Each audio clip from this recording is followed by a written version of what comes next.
SIBO is not a root cause. So one of those three major components of the gut is off.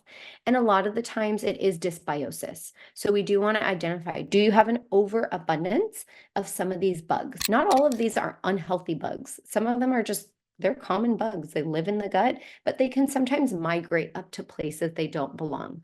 For example, with methane overgrowth, we're all going to produce methane. We've heard of methane mainly from cows.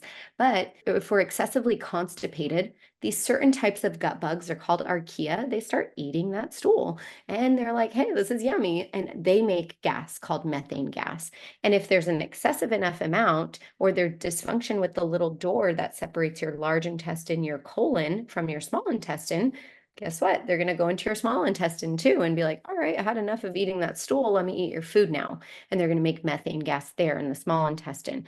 So that's usually what leads to that upper bloat and that upper distension. But commonly with methane overgrowth, you might experience constipation and then something called overflow diarrhea. So it's not necessarily that daily there's diarrhea. Usually with overflow diarrhea, it's the fact that you got so backed up, your body's desperate and it says, let me just draw in as much water as I can to the colon and just wash the stool out. Usually overflow diarrhea happens every 3 to 4 days. So for the most part, you're constipated, you might have overflow diarrhea once a week or twice a week. Very bloated, again, smelly stool, smelly gas that smells like that outhouse, that petting zoo, that cow, and bowel movements could even be painful. That could clue you in, I think I have a methane overgrowth, and then we can test for it too. You could have hydrogen overgrowth. So maybe you have excessive E. coli or Klebsiella, and that can usually result in diarrhea and excessive gas.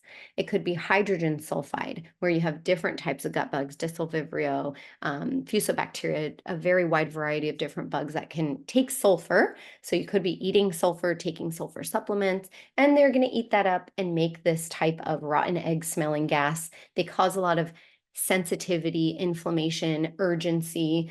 They can cause diarrhea or constipation, or you could have an overgrowth of the microbes that are in the kind of fungi genus. So you could have yeast or mold or any type of fungal overgrowth. So usually this comes with constipation, belching, pain right here underneath the ribs, indigestion, bloat.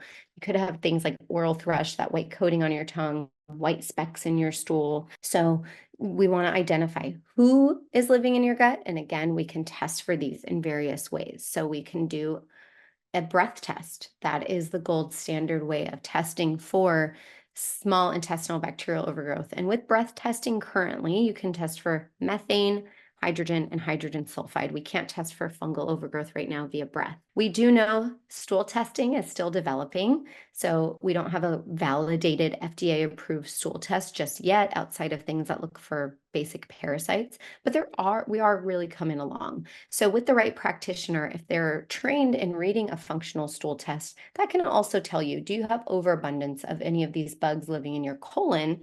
And then what did your small intestine tell us? What did breath testing tell us? What are your symptoms telling us? Because then that can help us identify who's living in the small and large intestine.